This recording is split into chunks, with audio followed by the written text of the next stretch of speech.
Happening. Look at the focus on Vidar. He's raring to go here. I think we're going to guarantee he's going to try and push his way to the front early. Well, I think we're going to see some pretty aggressive moves on this first start line as everyone tries to settle in. Let's hope they get through clearly with no crashes today. Everyone's sprinting, and it is Great Britain's Charlie Aldridge trying to make his way to the front with the Spaniard David Campos, the 22-year-old from Spain, going with him as well. Exactly, the big Spaniard there making the most of his big levers to get off the start line in a good position. Look at all these riders, they are sharp in the race, and he's even come around now in second position, so he's looking to stamp his authority on the event, be there, show that he's number one. He knows that everyone's looking at him and he's not afraid of that. Oh, madness in the woods here, everyone trying to find their way through. No one's going to really, it's just going to cost you so many seconds. It might not sound like a lot over a long race, but it all adds up. So it is Vidar, just a second ahead of Carter Woods. Azzaro of France doing it for the home crowd in 3. Charlie Aldridge in 4. Sam Fox in 5 for Australia. And these riders not holding back at all so far out of the start. See Alex Miller there in 18th place for Namibia, the bronze medalist at the Commonwealth Games in Birmingham this year. Slight crash from the Argentinian rider. Yeah, look at all the riders getting held up by that as well. A big hold up there for a lot of the pack. That's why it pays to start at the front of these races. It is a long race, but if you can get to the front early, that's half of the battle won there. Aldridge having to get off the bike there. Looks like Carter Woods had a bit of trouble there. Stopped in front of him, and Aldridge had to jump off the bike there. Yeah, exactly. Stogle saw quite a route. Number 10, Adrian Washi, who's caught back up. Oh, interesting line over that. Didn't set up for it, just went straight off it. A lot of the other riders trying to straighten up before they hit it. But Vidar just going in at a 45-degree angle. Yeah. Really interesting technique from these riders. You know, they can tell a lot of them ride bigger bikes than cross country, 100mm travel. First proper lap now onto the pasture of the course, over the drop there. More rocks, and there'll be 2 more corners. Wow, Vidar pretty much nearly jumping the whole of the rock section there. He is to double those rocks. You know, that really takes some panache. I mean, we even saw in the short track race that, you know, the elite riders, they were struggling with that section, but he's making it look so smooth. This is obviously a really talented rider and somebody we need to keep an eye on in the future. That's right, Charlie Aldridge choosing to take the left-hand line there, but still with the pack of 6 riders at the front, led out by Vidar. There's nothing between him and Azzaro in 1st and 2nd. Avondetto in 3. Carter Woods in the 4. And the Frenchman, more and more technical, more and more, you know, downhill sections as well. Exactly. You know, we're seeing the angles of these bikes completely change from what we've seen before. You know, traditionally the angles on these bikes were not so different from road bikes, but now we're starting to get a big open head angle in this, and good on them. Yeah, showing off for the fans there. What we like to see. I'm sure it's what you like to see at home as well. The riders expressing themselves, and just so effortless. I think cross country's come a long way. It has indeed. You know, with circuits like this, the rock gardens, the drops, this is a really technical circuit and it's really explosive, so the riders need the kit that's going to handle it. So still nothing to separate these front 3 riders. Vidar, Azzaro and Avondetto in the gold, silver and bronze position. And the front 3 riders here, sorry, front 4 riders here, 5 now it is.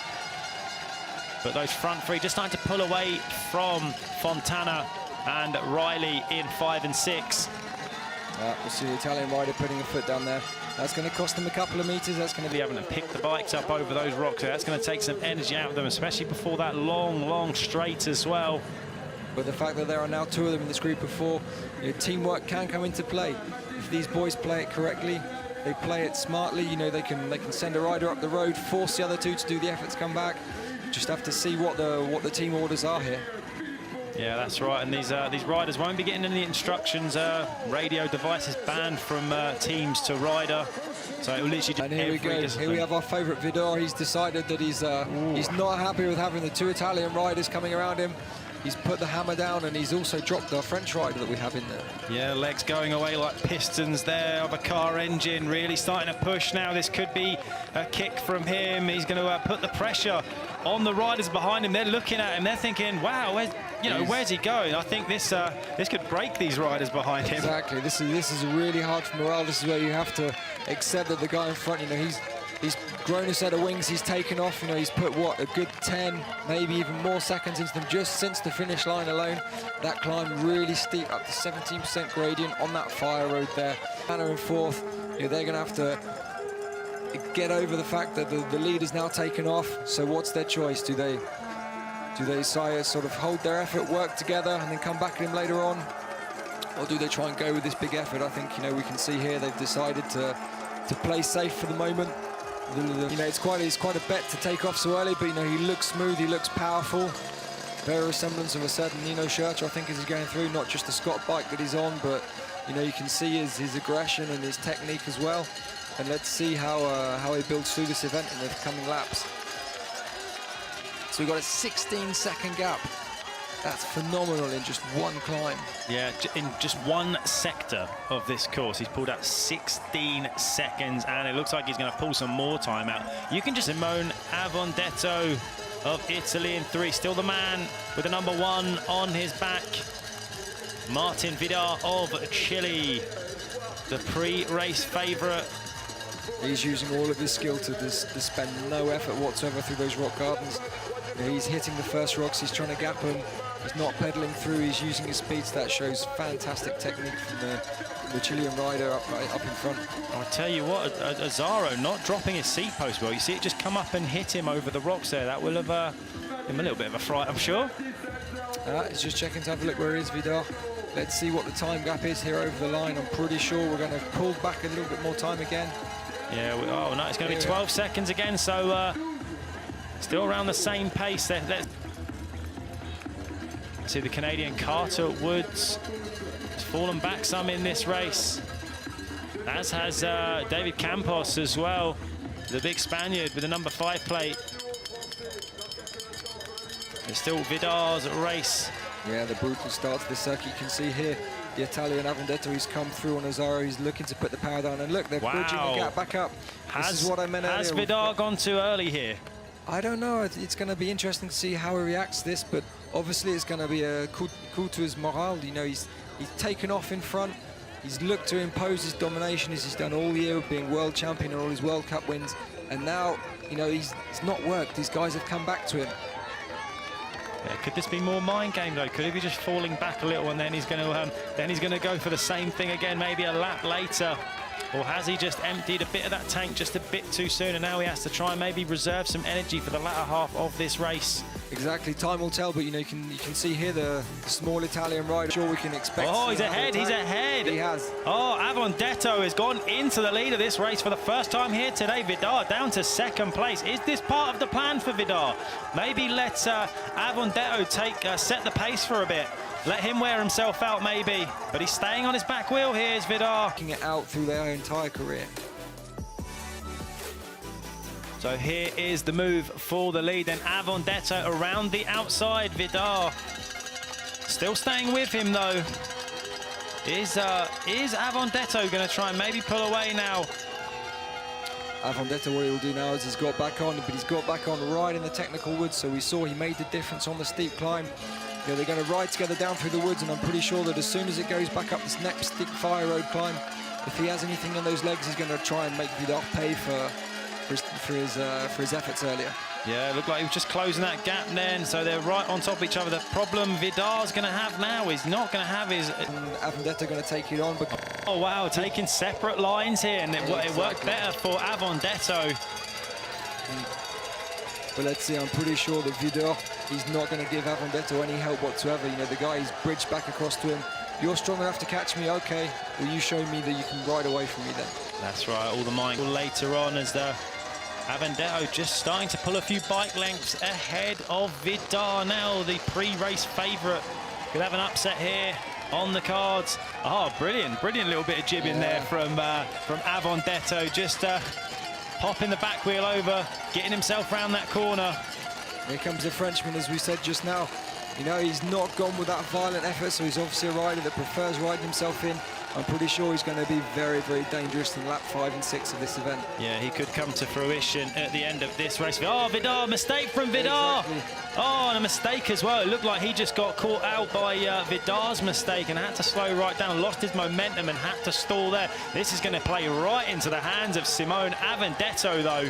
But really, he's starting to pull away now from that mistake from the two riders behind him, and that is going to, you know, it's going to do his race no harm at all. Here we go. Look at that. Yeah, mistakes from both of those riders there. I'm sure efforts. So let's see whether the Italian can capitalise on what he's managed to create for himself so far in this event. That's right. We're into the tech feed zone now on lap number 4. Time to take some fluids on and also cool down as well. You see them pouring that liquid on them, trying to cool themselves down under them jerseys. Quick look over, well, not over the shoulder, it was under the arm, wasn't it? That look there from Avondetto.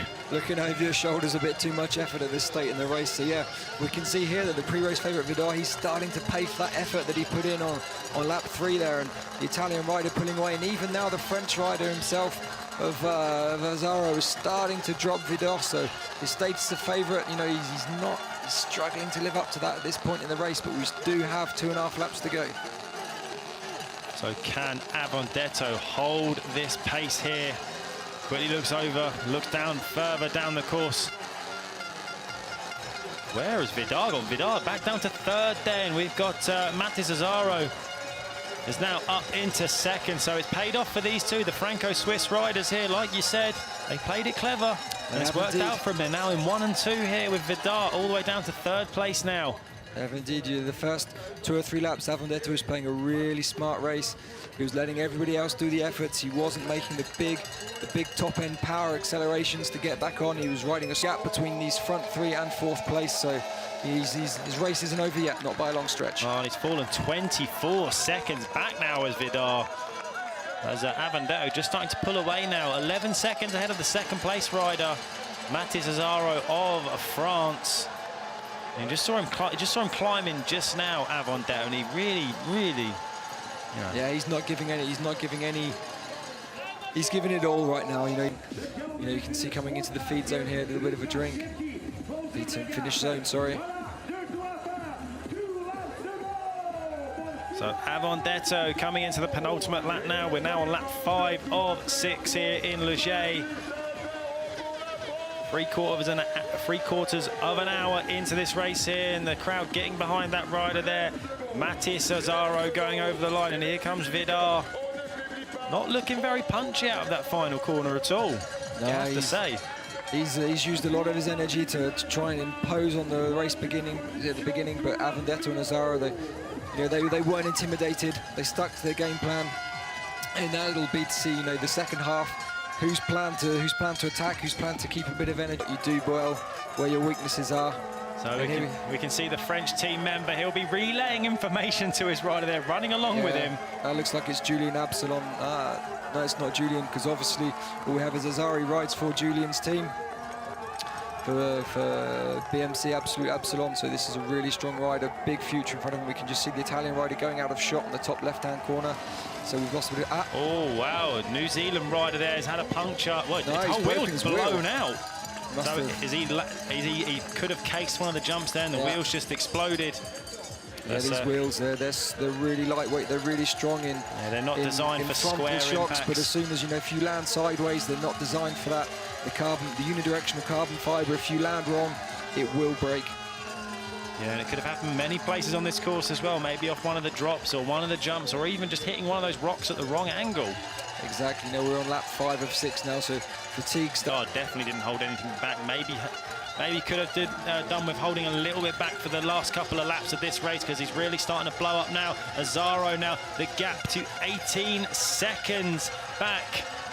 So that's 5 seconds in just one part of the course here that Avondetto has pulled away from Matis Azzaro of France. Avondetto really going for it here, got the bit between his teeth with a lap and a bit just to go here in Leger, France. And he's got the smell of that jersey in his nose, and he's got the taste of the medal in his mouth. He's really given it his all now. You can see he's focused, but he's not got any signs of weaknesses. You know, he's keeping that power down. He's got the race grimace on, but there's no signs of slowing down. Yeah, that's right. He's got that tunnel vision now, it seems, just focusing on getting over the line. But let's see. They will race for on the factory teams as well. That's the joy. A lot of these under-23s will be on deals with much more experienced riders, always on hand to you know, show them the ropes in this sport before they come up and become rivals. Exactly. You know, we're looking at these guys now, they're the under-23s. This is one of the advantages to the national championships, because you don't just have your lead riders from your trade team, you also have the big stars from your national team. And with the under-23s, they're still not rivals, so they're good. Of the second place rider, the Frenchman Mathis Azaro, and a whole minute ahead of Luca Sciatti of Switzerland in the bronze medal position. As we come into the latter part of this 5th lap here, he'll know how close he is to victory here. He's just got to stay composed, not do anything silly here, and this race will be his. That's easier said than done in the last lap and a half of a race. You're tired. Look, we see there the French rider pulling his foot out as he comes into the bike park. He's raced as hard as he could. He's shown his colours, but unfortunately, you know, today he's come across better riders than himself. So Simone Avondetto on to the final lap here of this World Championship race, the under-23 men's UCI Mountain Bike World Championship race. He's managed to hold the gap between those two splits, so he's not lost any time over this last half a lap. Let's see whether he's got anything left in the tank for these last 2 climbs, as the circuit composes 2 major climbs, really steep gradients. Italian rider, the effort's really inscribed on his face now, so let's see how he manages to hold up on these climbs. And Sciatti now coming into the start-finish straight, looking very, very strong for this last lap. You know, he's got a really solid race plan. He's been really constant. He's managed to pull back. Vidal, the pre-race favourite, and he's looking very confident here. Let's see whether he's coming back. Thanks for when they cross the finish line. Look at this quick look over the shoulder from Avondetto. He's starting to kick now. He just wants to maybe pull out a bit more of a gap now on this final lap, just to seal the deal and kill this race off. Yeah, he knows now that he's got the gap he needs, you know, especially as you get to the top of the climb. You can say, oh, right, you know, I've got a big gap. I just have to be careful on the descents, not make any mistakes. More instructions from the French team there. Probably telling him, you can still get him, you can still get him. He's only 20 seconds ahead of you. And see, a little bit less smooth through the rock garden than we've seen previously. That effort really starting to take its toll now, but this is normal. We're in lap 6 of the World Championships. If you've got anything left now, well, maybe you should have used it a bit earlier. Yeah, now's the time to use any of those reserves of your energy here on the final lap of these World Championships. 1 race, 1 title. That's the deal with the World Championships. Not like the World Cup where it's decided over a series. This is 1 winner takes it all. And that all is a rainbow striped jersey and a gold medal. Yeah, presented later on. Losing 10 seconds on that climb up from the race, and they let him blow up. They did indeed. Fantastic racecraft from the Italian rider. You can see it's not just the racecraft he has in spades, he's also got technique. We see him doing repeated nose turns through these routes. Not an easy thing to do as the French rider. They're a little bit less fluid than Azaro, but still, you know, really technically proficient guys, and you can see the effort etched on all of their faces. Yeah, he's really gritting his teeth now. Avondetto is really digging deep in this final lap just to make sure he really seals the deal here in Le Jet. He's got to keep his focus up here, as one slight mistake could be punished here by Mathis Azaro. But it's 27 seconds the gap now between the two of them, so it's looking a bit more comfortable now for Simone Avondetto of Italy to take the gold medal here. Great racing here from Luca Sciatti, come all the way through the pack here. Doesn't slow him down too much, hopefully, but you've got to say this race is pretty much run now for Avondetto, being chased there by some fans, giving him some verbal encouragement, helping him to dig deep in this final part of the course. And here we go, one of the riders of the race here to pull it back into 3rd place for Luca Sciatti. 22 years old from Switzerland. Only 2 fourth place in the World Cup this year, so this is going to be the standout result of his season for the Swiss rider. It is indeed perfect time to pull out all the stops. You know, he moves up to the elites next year, so to finish your under-23 career with a medal, that's a really good pointer for the future. Yeah, and look at this, 35 seconds now, the gap between these two riders here. Avondetto really flying now. Azaro of France in second, and here's Scatti of Switzerland, Luca Scatti of Switzerland in third place, 57 seconds behind, so he's keeping on pace, you've got to say, with Avondetto. Which is really impressive when you see the speed that Avondetto is carrying through all of these obstacles, carrying up the climbs. This means that, you know, Luca Scatti is having a fantastic race too, and Azaro, well, he's trying to limit the damage now in second place, come in for that fantastic silver medal here on his home track in Ligier. And the pre-race favourite, Martin Vidar of Chile, back in fourth, 1 minute 15 seconds behind his race run there by the looks of it. Going to be outside of the medal contention unless he can pull out. Fontana of Italy, so we'll have 2 Italian riders in the top 10 here in Ligier. He's there in 7th place. Dario Lillo of Switzerland is in 7th place, ahead of Riley Amos of the USA. Luke Weidman of Switzerland, another Swiss rider, 3 Swiss in the top 10. Then it's going to be David Campos in 10th place, and Mario Bear of Austria in 11. Well, yeah, Bizarro starting it up through the big doubles there, down into the technical section through the woods. That's right, he'll be pushing all the way to the line. He'll be he's enjoying himself now. He knows that gold medal's gone, but doesn't mean to say he can't enjoy himself in front of his home crowd. There we go. Through for this second place. Starting up down the switchbacks, the downhill part of the course, the most fun-looking part of the course, for my money. And very soon, hopefully, a world champion. So look at that, he's going to do the clean sweep of championship jerseys, national, Euro, and world. Once he gets over that finish line. That's be a year he'll never forget. Fantastic performance. So he's obviously shown that he's been on form all year. He's confirmed his promise to the national team, the confidence in what they've invested in him. You know, he's paid it back in spades now. Yeah, that's right. And just before moving up into the elites, 22 years old, so he'll be into the elites next year. What a springboard this will be for him. Here we go. He's going to be your new world champion here in Ligier in 2022. Simone Avondetto of Italy is the world champion for the under-23 men cross-country Olympic. There we go. Already feeling it there. Mattis Azaro, a silver medal for him. This is that crowd getting behind him there, pushing him over the line. Look how much this silver medal means to him, and he's going to wheelie over the line. Ecstatic then, the Frenchman, with that silver medal and second place here in front of a jubilant home crowd. And here's Luca Scatti, a great race to come through the pack here for third place, you've got to say, for the Swiss rider. There's some fans of his right there. He knows he's done it right. Look at that, he's happy with himself. He's followed his race plan, he's executed it to perfection, and that's obviously resulted for him in a brilliant third place here in Ligier for the 2020.